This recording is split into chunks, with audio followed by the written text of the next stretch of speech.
bonjour, ici François Poisson pour Télécœur. Nous sommes à Trois-Rivières, dans la Maison de la Solidarité, et nous recevons, un représentant d'un organisme qui est hébergé à cet endroit-là. C'est M. Sylvain Saint-Onge, qui est directeur général de la Table régionale des organismes communautaires œuvrant en santé et services sociaux, Centre du Québec-Mauricie. C'est parfait, bravo. Merci. Ma journée est faite, je peux y aller. Bon. Communément, on va dire la TROC CQM, TROC Centre du Québec-Mauricie. Parfait. Bon. Là, est-ce que c'est vraiment spécifiquement des organismes en santé et services sociaux? Parce que vous avez quand même, plus de 200 membres? Actuellement, on a 213 membres et 12 en processus pour le devenir. Ce sont très majoritairement des groupes en santé et services sociaux ou des groupes liés à la question santé et services sociaux, c'est-à-dire des groupes familles qui ont des liens avec le CIUS et des CDC, les Corporations de développement communautaire, qui sont en lien, qui regroupent en majorité des organismes en santé et services sociaux dans leur milieu, et 2 ou 3 autres regroupements qui sont en défense de droits, mais leur membrariat, ce sont des groupes en santé et services sociaux. Parce que là, si on regarde la composition de votre CA, premièrement, là, vous avez affaire à un CA de 27 personnes, selon mon décompte sur votre site Internet. Il est bon. Et là, il y a des gens, maison des jeunes, maison des femmes. Donc, ça ratisse quand même assez large. C'est un conseil d'administration qui lui-même se veut presque une concertation. Les sièges sont attribués par secteur. Donc, tout secteur qui se concerte. Ça ne peut pas être juste, on ne représente pas soi-même. Tout secteur qui se concerte. Exemple, de donner les maisons de jeunes du Centre du Québec, maisons de jeunes de la Mauricie, ont des activités régionales et envoient un délégué à la TROC. Donc, on a effectivement 14 administrateurs qui sont des délégués, 13, qui sont des délégués comme ça, régionaux de Espace, Calax, Maison d'hébergement femmes violentées, Maison des jeunes, les Auberges Cœur, l'ensemble. Et il y a les 11 CDC de Mauricie, Centre du Québec. Et il y a 2 organismes à vocation régionale choisis par les membres en Assemblée générale. OK. Et moi. Donc, ça fait 27. Et les organismes qui ont été choisis, sont lesquels en ce moment? Actuellement, c'est l'Association des cardiaques de la Mauricie. OK. Et, que je ne me trompe pas, c'est le GRI, Centre du Québec-Mauricie. Le GRI qui œuvre sur l'inclusion... gay, lesbienne... c'est ça. LGBTQ+. LGBT+, c'est ça. Ainsi de suite. La démystification, le soutien aux personnes. Oui. Donc, les organismes œuvrant en santé et services sociaux, les autres organismes, qui les représentent? C'est quoi? Quel est le parallèle, ou en tout cas l'équivalent du...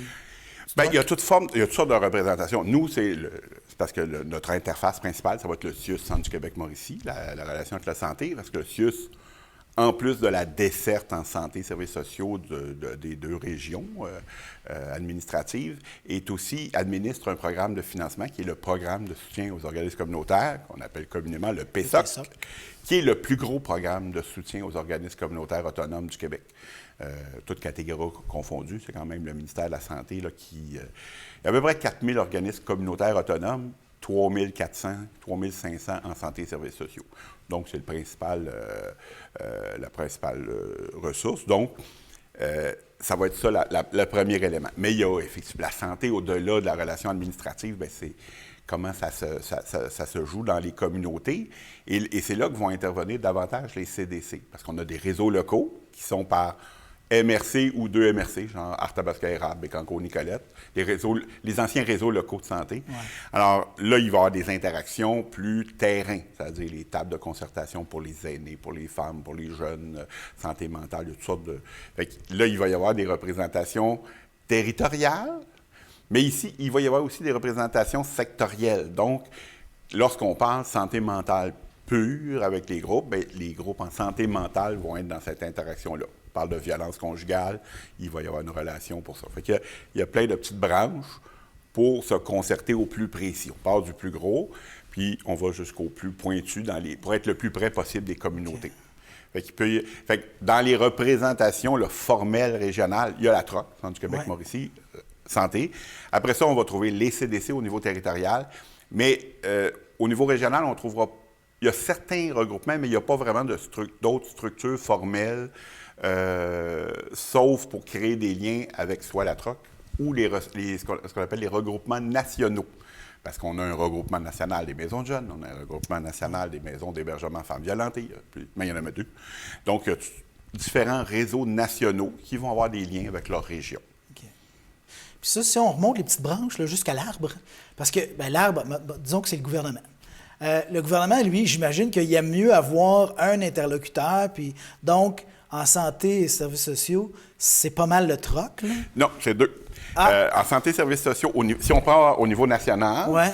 Le premier interlocuteur de l'État pour ce qui est de l'action communautaire autonome, c'est le Réseau québécois de l'action communautaire autonome. Oui.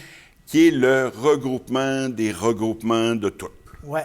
Tous les secteurs d'action communautaire, le loisir, la culture, l'école, l'environnement, la santé, l'emploi, tout ça se retrouve au RQACA, Réseau québécois de l'action communautaire autonome.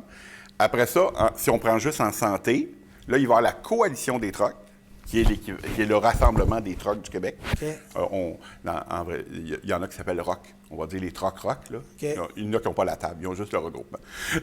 Donc, il y a 16 TROC-ROC au Québec qui regroupent à peu près 2600 groupes communautaires. Okay. Il y a une autre interlocutrice qui est la table des regroupements provinciaux. Alors là, c'est tous les fameux regroupements nationaux des maisons d'hébergement, regroupements nationaux, sont regroupés là-dedans.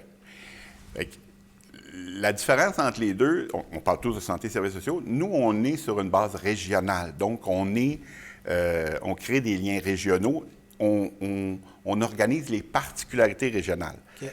Il y a une espèce de tronc commun, qui est le programme de soutien aux organismes communautaires, mais après ça, dans son application, il va y avoir des particularités selon les régions. Saguenay-Lac-Saint-Jean, ici, au centre du Québec-Mauricie, des ententes particulières, des modifications qu'on convient ensemble, qui nous rendent plus conformes au vécu de notre région, à son fonctionnement. Okay. Fait que ça, c'est les interlocutrices en santé et services sociaux. Mais après ça, selon les particularités, bien, là, on va retrouver aussi des représentants nationaux. OK. Et cet aspect-là d'organisme autonome m'a beaucoup intéressé. Parce que, bien, sur votre site, il y en a question. Puis, c'est une minorité, en fait. Si au Québec, là, parmi tous les organismes qui existent, il y en aurait 4000 qui seraient considérés comme des organismes d'action communautaire autonome. C'est ça. Donc, alors que le regroupement québécois de l'action communautaire autonome, bien, il peut pas. Si vous dites qu'il est comme au sommet de la chaîne alimentaire, il ne peut pas ne couvrir que 4000 organismes, là? Bien, oui, c'est ça. Il représente cette particularité-là. C'est sûr que dans l'interaction, la politique de reconnaissance, elle reconnaît l'action communautaire au sens large. Là, on parle peut-être de 8000 organismes. L'action communautaire autonome, là, on est plus près de 4000, c'est variable, ça bouge tout le temps, il y a des groupes qui naissent, qui meurent. Donc, c'est vraiment cette particularité-là qui est la plus lourde de conséquences. Parce que quand on parle d'action communautaire autonome, c'est-à-dire qu'on veut être indépendant de l'État. Ce que l'État respecte en général, mais il y a quand même toujours des... Ouais. Je respecte ton autonomie, j'aimerais ça qu'elle s'exerce de ce côté-là. Fait que nous, on n'est pas là-dedans. Là. Fait que c'est un enjeu important. L'autonomie, c'est dire, on a des particularités, on les vit. L'autonomie, c'est pas quelque chose qui est contre le réseau public. C'est quelque chose de différent que l'on veut qu'il soit respecté par le réseau public. Mais c'est quand même beaucoup de monde. C'est des milliers de travailleuses à travers le Québec là, qui et ça amène cette notion-là d'autonomie d'autres contraintes. Il faut démontrer que les solutions qu'on veut apporter au problème, bien, ça va être avec la participation des citoyens, ou en tout cas... Effectivement, l'action communautaire, bien, ça existe avec la communauté. Donc, il faut qu'il y ait des gens qui animent cette organisation-là, des participants. Les participants, ça peut être des personnes concernées directement. Dans d'autres cas, ce sont des personnes qui veulent aider d'autres personnes. Et je vais faire une nuance. Un organisme de prévention suicide, bien, ça va être des gens de la communauté qui l'animent. Un organisme de sécurité alimentaire, souvent on va avoir les deux. Des personnes qui vivent la pauvreté puis des personnes qui veulent soutenir. Et il y a d'autres types d'organismes où ça va être les personnes concernées qui l'animent, là, du par et pour. Fait qu'il y a ces différents éléments-là. Fait qu'il faut qu'il y ait un apport de la communauté. Ce n'est pas qu'un OSBL qui accueille 2-3 travailleurs avec... parce que légalement, on pourrait avoir un CA de 3 personnes, ce qui n'est pas possible en action communautaire autonome. Il faut qu'il y ait plus de gens. Il faut qu'il y ait une distanciation un peu entre le conseil d'administration et les employés. Il peut y avoir ce qu'on appelle une collective. Là, il y a une osmose entre les deux. Mais c'est ça, il y a un apport de la communauté et il y a un respect de cet apport-là. Un organisme qu'on dirait qui n'est pas autonome, c'est lorsque je suis lié à une structure d'État. On se parlait, vous et moi, tantôt d'un centre d'aide aux victimes d'actes criminels.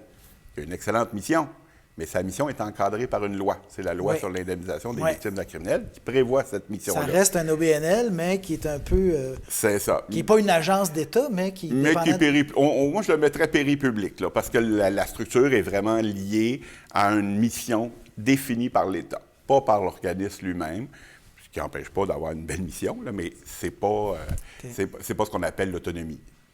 Mais il y a quand même des contraintes. Ne se définit pas comme ça spontanément. Autonome qui veut, il faut répondre à des critères, c'est quand même... Il faut le vivre. Il faut l'actualiser. Ouais. Effectivement, on ne peut pas juste dire qu'on est autonome. C'est un effort, dans le sens qu'à un moment donné, ça peut être tentant d'avoir la solution puis de l'actualiser soi-même avec... mais non, ça veut dire qu'on consulte, qu'on est tout le temps en itération avec nos membres. Quels sont les besoins, de s'adapter à la réalité, de ne pas nécessairement répondre à un besoin de l'État. Ça peut arriver, là. Tant mieux, hein, si une mission arrive avec... santé, services sociaux, pas mal un besoin de l'État. Là. Par exemple, on va juste prendre l'hébergement des femmes, des familles violentées. L'État ne fait pas ça. Ce sont tous des organismes communautaires, donc c'est important pour le réseau, mais ce sont ces maisons-là qui définissent avec leurs participantes, et même des participants, dans le sens de bénévoles, qui vont définir le besoin, comment on le fait, dans quel système de fonctionnement. C'est pas l'État. On peut se jaser, mais c'est pas toi qui vas décider. Donc, je dois toujours être en train de me revalider, de revérifier le besoin, puis de voir comment on intervient auprès des gens. Okay. C'est un effort permanent. Dans votre site, on voit que, bon, même si ce n'est pas dans votre nom, votre dénomination, le TROC est autonome, est un organisme autonome. Mais là, bon, et sert un peu, et c'est le rôle principalement du directeur général, d'interface avec le CIUS, puis pour le PSOC, puis tout ça. Donc, vous êtes vraiment, vous, là, au confluent, là, parce que c'est un aspect, c'est très politique d'ailleurs, ce côté-là. Et, bien, d'autant plus que vous avez quelqu'un qui s'occupe spécialement de mobilisation. Et souvent, je vois apparaître, moi, Sylvain Saint-Onge sur les réseaux sociaux, et c'est dans une manifestation. Donc, il y a ça. Vous représentez tous vos membres, bon, auprès des organismes subventionnaires. Alors, c'est la fine ligne, là, de... Bon, la main qui nourrit versus les partenaires, tout ça. Comment ça se vit? Là? Bien, ça aussi, c'est un jeu d'équilibriste, dans le sens qu'on est dans une sorte de confrontation, si on veut, un État qui investit certains montants, pas suffisamment selon les besoins que mentionnent les groupes. Donc, les groupes ont à gérer, à demander. Et un des problèmes que les groupes ont, c'est que nous ne sommes pas dans cette structure-là. Si on va dans n'importe quel CIUS ou CIUS, dans le conseil d'administration, on va voir qu'il y a des représentants pour le collège des médecins, pour ci, pour ça. En théorie, il y a un siège au CA qu'on appelle communautaire, qui n'est pas désigné par nous, qui est désigné par un ministre. Je ne me pose même pas de question à savoir là, cette personne-là, si elle nous connaît. Ils peuvent bien l'appeler comme ils veulent, on ne lui fait pas de guerre, rien, mais nous ne sommes pas dans cette structure-là. On n'est pas représentés directement dans la structure. Donc, les groupes, pour faire valoir leurs besoins, bien, effectivement, il y a par nous. En même temps, les CIUS, leur budget vient tout de Québec. Donc, il y a une revendication permanente à maintenir, à soutenir pour que on se rappelle des groupes communautaires, parce que sinon, on n'est pas à un point à l'ordre du jour systématique. Là. Fait qu'il faut constamment rappeler nos besoins. C'est sûr que dans la région, on a développé beaucoup comment je dirais, une manière de travailler avec le Ouais. CIUS, de le critiquer, de l'interpeller, mais pas méchamment. Ces gens-là, je pense de bonne foi, essaient de faire un excellent travail, mais ont à gérer un programme qui est insuffisant pour nous, ont à gérer certaines relations. Donc, on est dans une espèce de... Je compare ça des fois à du hockey. OK. On joue, on se plaque dans la bande dans la journée, c'est fini, on s'en va. Moi, j'ai pas de problème à aller dîner avec un représentant du PSOC ou du CIUS. Après, c'est le travail. Je personnalise pas. Ouais. Ils ont certaines choses à faire. Moi, pour mes groupes, puis je dis moi, mais nous, la Troc, là, pour nos groupes, là, ils ont des besoins importants. Ils agissent auprès des... Ils nourrissent, ils logent, ils écoutent, ils soutiennent. C'est remarquable ce qu'ils font. Et ils le font avec des moyens qui étaient déjà difficiles. Et même s'il y a eu un accroissement, là, il y a eu quand même un accroissement dans les dernières années, mais l'univers du travail a changé. Ouais. Le réseau public a embauché à pleine porte. Juste donner un exemple, le CIUS ici, entre le début de la pandémie, on parle 2 ans et demi, là, on est passé de 16 000 à 22 000 employés. Ouais. Et il y a plein de travailleurs communautaires qui sont rendus là. Ça fait des gens bien formés. Là. On forme très bien les gens pour les envoyer dans le réseau public, mais on aimerait ça pouvoir les garder. Mais ça, il faut être capable de leur offrir des conditions. On n'arrive pas à appuyer ça. Oui, on a une qualité de vie, mais actuellement, les gens, ils ont eu à vivre, encore en 2 ans, on a quoi, 13 % d'inflation. Ouais. Bien, il faut qu'ils rencontrent ça. Ils ont des familles, ils ont des besoins, eux autres aussi. Pénurie de main-d'œuvre, inflation, et ainsi de suite, tempête parfaite, Ben oui. ça amène des mobilisations. Bon, là, on parle d'un peu l'exode vers le public. Les organismes en santé mentale ont fait le choix impossible. Ben. Donc, est-ce que je continue à m'occuper de ma clientèle dans le communautaire ou est-ce que je pense un peu à moi, puis là, les conditions de travail, puis surtout le salaire dans le public, tout ça. Et vous, le TROC, CQM, vous avez aussi plusieurs choses en marche qui sont, j'imagine, de niveau national. Là, on pense à la mobilisation cash. Cash, ça serait plus la table des regroupements. C'est plus santé, services sociaux purs. On n'est pas contre parce que ça va... Mais ici, les groupes ont fait le choix de... On suit les actions de cash, mais cette campagne-là est aussi liée à une autre campagne qui s'appelle « Engagez-vous pour le communautaire qui, elle, est unitaire. Elle couvre tous les secteurs d'action communautaire. Fait qu'on est beaucoup plus là-dedans. C'est nous qui soutenons la concertation régionale avec tous les secteurs d'action communautaire. Parce qu'on est gagnant quand tous les secteurs d'action... les groupes en santé sont majoritaires. Fait que toute action qui favorise l'ensemble du milieu communautaire va percoler sur nous, c'est certain. Fait qu'il faut qu'on mette cette grandeur-là qu'on a, cette grosseur-là dans le volume, au service de l'ensemble des groupes communautaires. Parce que je ne veux pas, en bout de ligne, même si on regarde dans le dernier budget, les montants ne sont peut-être pas suffisants pour rencontrer l'ensemble de nos besoins, mais c'est quand même les groupes en santé et services sociaux qui vont chercher le plus de financement sur l'ensemble. Mais nous, en tout cas, dans la région, la TROC, Centre du Québec-Mauricie, puis la plupart des TROC ont fait ce geste-là. Nous sommes dans « Engagez-vous » au sens de couvrir l'ensemble du milieu communautaire. Et la campagne Cash s'intègre dans cette campagne-là. OK. C'est dans celle générale que les organismes sont allés analyser leurs besoins. Puis là, chacun, il y a un portrait où, voici, nous avons besoin, nous, comme organisme, de temps pour voir finalement joindre les deux bouts. Oui, il y a une analyse qui est... C'est sûr que je dirais que c'est pas une analyse parfaite, là, au sens qu'on n'a pas une personne qui peut... On est partout au Québec, on est de toutes sortes de grandeurs, de grosseurs, dans toutes sortes de missions.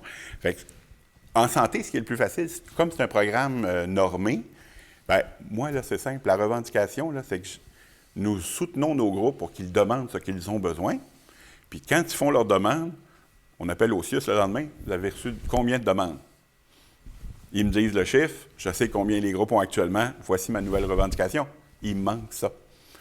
Ce qui fait qu'actuellement, c'est à peu près 50 millions pour le Centre du Québec-Mauricie. Qui manque. Oui. Pour un univers idéal, compte tenu du marché de l'emploi qui a changé, des besoins des gens, il y a des endroits où ça s'est beaucoup alourdi. Vous parliez de la campagne en santé mentale, bien, tout ça, là, quand on met tout ça ensemble, on parle d'une 50aine de millions, là, ne serait-ce que pour la région ici. Il y a cette revendication-là du 50 millions, mais aussi une indexation bonifiée.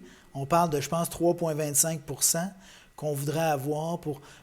parce que de toute façon, là, on n'est plus dans les standards. Là, avec Non. une inflation de 6 quand on indexe à 2 ça ne marche plus. Là. Fait que, donc, il y a ça aussi comme revendication. Les groupes en santé ont une indexation. Contrairement à beaucoup de programmes, on est un des rares programmes qui a une indexation. Vous aviez bien négocié vos affaires à ce moment-là. Bien, c'est ça. Ça fait longtemps que ça existe, mais là, elle est purement aléatoire. Là, on arrive le mois de mars, le 1er avril, ça va être le début de l'année, puis mes groupes vont se demander c'est quoi l'indexation. On ne le saura pas. Okay, le budget va sortir le 21 mars, là, il est annoncé.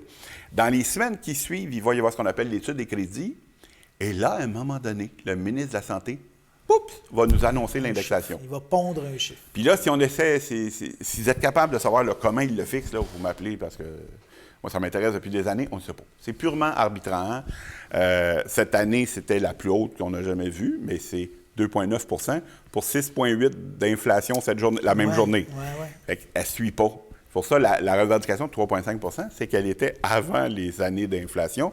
Ce qu'on disait, c'est une des revendications, c'est de dire une indexation qui reflète le coût de la vie, mais il y en a une qui, quand on le précise, c'est les coûts de système qu'on appelle, comme il y a dans le réseau. Eux, au-delà de l'inflation, tout ça, il y a à chaque année, les loyers, les c'est tout calculé, ils appellent ça les coûts de système. Bien, minimalement, on dit que ça devrait être ça pour les groupes communautaires aussi. Okay. Mais c'est pas comme ça. C'est purement aléatoire et ça amène un effet pervers. Cette année, 2,9 d'indexation pour les groupes en santé. Ce qui fait que quand arrive le rehaussement, il y a eu un rehaussement là, de 3 millions cette année pour la région, 37 pour le Québec. Quand on a discuté avec le CIUS, le premier élément qu'on a tenu compte, c'est d'équilibrer le 2,9 au coût de la vie cette journée-là, 6,8. Donc, 3,9. Il y a la moitié de l'argent qui est allé à équilibrer la valeur des subventions. Ouais. Fait que ça a coûté 1,4 million, 5. Et les groupes, en valeur, n'ont pas plus. Fait que la moitié a passé à équilibrer les subventions. Quand on parle de la notion d'argent neuf, là, c'est comme s'il y a tout cet argent neuf-là de moins. Absolument. Fait qu'on est loin encore. C'est pas ça. Il faut constamment rappeler nos besoins. Il faut travailler pour nous-mêmes. Il n'y a personne qui va le faire à notre place. De là, vous avez seulement 3 ressources. Là. Vous êtes 3 employés à travailler pour la TROC. Et une est dédiée spécifiquement à la mobilisation. Je n'ai pas vu ça ailleurs dans aucun autre organisme. Donc ça, c'est particulier. Puis ça indique que, oui, vous êtes de représentation et justement, de négociation avec les autorités. Je veux quand même, c'est sûr qu'on est dans la mobilisation, mais on n'en a pas une tous les jours. Là, on en a quelques-unes dans l'année. Mais on est aussi en lien avec la Coalition des forces sociales. C'est-à-dire qu'on appuie, comme le 8 mars, la Journée des femmes, l'environnement. On fait partie, la Coalition des forces sociales, c'est avec les groupes en éducation populaire, les syndicats, les réseaux étudiants, pour des causes sociétales, le salaire minimum, la lutte à la pauvreté, la justice climatique. Donc, c'est aussi des campagnes que l'on soutient et auxquelles on participe. Fait que quand on parle de mobilisation, on fait ça, puis la personne aussi qui s'occupe de ça on va outiller nos groupes face à une grosse partie de notre travail, c'est de tous les machins administratifs que l'État peut inventer. Ouais. Bien, il faut aider nos groupes. La reddition de comptes, puis les demandes de ci, c'est ça. Puis... Fait que ça fait partie aussi de ce qu'on fait. Parce que vous faites une quarantaine de formations par année là, dans des choses en plus, c'est ça, on a un programme de formation, le programme régional de formation, qui est tenu par une autre employée. Okay. Alors, on a des formatrices, des formateurs dans les 2 régions administratives. Et là, on donne certaines formations là pour outiller les conseils d'administration, outiller les permanences, la vie associative, justement pour garder l'espèce d'image, pas d'image, mais de réalité. L'action communautaire, c'est quoi? L'action communautaire autonome, c'est quoi? Comment ça s'actualise? Parce qu'on a un taux de roulement assez incroyable. L'année dernière, là, on parle d'à peu près 20 de nouvelles coordinations. Toujours reformer. Et c'est allé tellement vite là, dans les dernières années qu'on perd une partie de l'histoire. Fait qu'il faut former les gens. Ça fait partie des questions qu'on pose à l'occasion à nos invités, l'historique. Puis il y a des fois, la personne ne sait pas parce que ça fait pas assez longtemps qu'elle non, effectivement, c'est quelque chose qu'on rappelle régulièrement parce que l'histoire communautaire, là, on approche les 50 ans, là, ça part dans les années 70. Fait que, on n'est pas obligé de maîtriser tout ça, là, je peux comprendre, mais il faut actualiser ces bases-là. Comment ça se vit. Parce qu'à un moment donné, c'est ça peut à gérer les finances, puis les obligations, puis les ci, bien, ça peut devenir tentant de se concentrer sur le service plutôt que la transformation sociale. Tu sais, comment on modifie l'univers pour éviter que les problèmes sociaux se créent. À ce moment-là, peut-être juste mettre une petite section sur le site Internet là, historique. Puis là, c'est déposé là. Puis, Ça sent bien. tantôt, j'ai pointé le maringouin, là, je vais l'expliquer avant, parce que les gens ont dû se demander qu'est-ce qu'il fait là.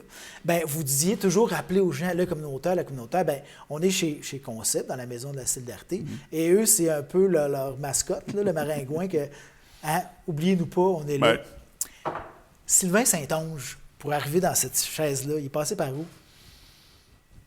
Pur hasard. Bien, moi, je suis formé en droit. J'ai été avocat pendant 15 ans, en pratique privée. Un petit peu public, là, mais surtout pratique privée. Et à un moment donné, j'ai décidé d'arrêter. OK. Et il y a quelqu'un qui, je ne sais pas si elle me voulait du bien ou du mal, mais qui m'a dit « J'ouvre un poste d'agent de développement dans une CDC, une Corporation de développement communautaire. » Je me dis que c'est ça. Bien, je connaissais le nom, là. Fait que je me suis assis avec elle, puis je passé l'entrevue, j'ai eu le poste, je suis devenu agent de développement dans une CDC. J'ai fait ça 2-3 ans. Pour ça, je me suis permis un petit congé sans solde à Québec, comme attaché politique du ministre de la Sécurité publique et de la Justice après.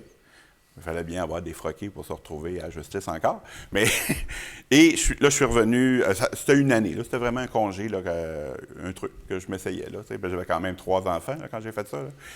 Et de très jeunes enfants, fait que ça a été une gageure là, de faire ça pendant 1 an, parce que j'étais à Québec, basé à Drummond. Fait que, c'était quelque chose.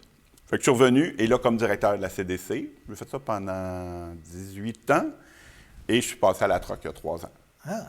Mais dans les faits, de la troc, j'y suis depuis que je travaille dans le communautaire, parce que vous savez, les CDC ont un siège, fait que j'étais sur un siège administrateur. Fait que j'ai, depuis 1999, que je suis au conseil d'administration, j'ai été au conseil d'administration de la troc. J'en ai été le président, le coprésident plutôt, pendant plusieurs années. Puis à un moment donné, moi, je disais, là, j'ai acheté la compagnie, mais je ne l'ai pas acheté. C'est elle qui m'engageait. C'est pas achetable. C'est vrai. C'était quel CDC en passant? Drummondville. Okay. La corporation de Drummond. Eh bien, fait que là, on a fait un gain. La Rive-Nord a fait un gain. Un peu. Mais en même temps, si avec vous le télétravail, on est partout. ouais, c'est ça. vous couvrez Nos membres, ils sont... c'est à peu près moitié-moitié. Centre du Québec, Mauricie. Là, puis la pandémie nous a montré que le travail que nous faisons, que l'on le fasse de n'importe quelle ville du Centre du Québec ou de la Mauricie, on joint... Puis les webinaires nous ont permis maintenant aussi, on joint plus de monde avec certaines formations qu'on fait. Ça nous permet de rejoindre plus de monde, parce que là, on n'a pas besoin de partir de partout, se retrouver à Trois-Rivières ou la gang de la TUC. Eux autres, ils veulent, là, quand ils participent à une mobilisation, ils sont motivés, là, mais ils partent de loin. Là. On sauve des ressources, on sauve des frais. C'est ça. Fait que cet univers-là nous permet... Puis on le voit. Avant la pandémie, on avait 185 membres. Okay. On approche... Là, on est à 213, puis il y en a 12 en attente. Fait que, on a été plus près des gens. La pandémie, puis pendant la pandémie, ce qu'on a fait, c'est qu'on donnait du soutien à tous les groupes en santé, membres, pas membres. Ouais. À un moment donné, on a dit on arrête. Là, c'est là que les gens se sont dit on reste. Finalement, c'est une bonne idée. Ben, ils vous ont connu, ils ont vu les bons services que vous donniez. Puis, ben, ça nous permet d'avoir un meilleur portrait de ce qu'est la table régionale des organismes communautaires œuvrant en santé et services sociaux Centre du Québec Mauricie. Bravo. Grâce à son directeur général, M. Sylvain Saint-Onge. Merci beaucoup pour ce portrait. Merci à vous.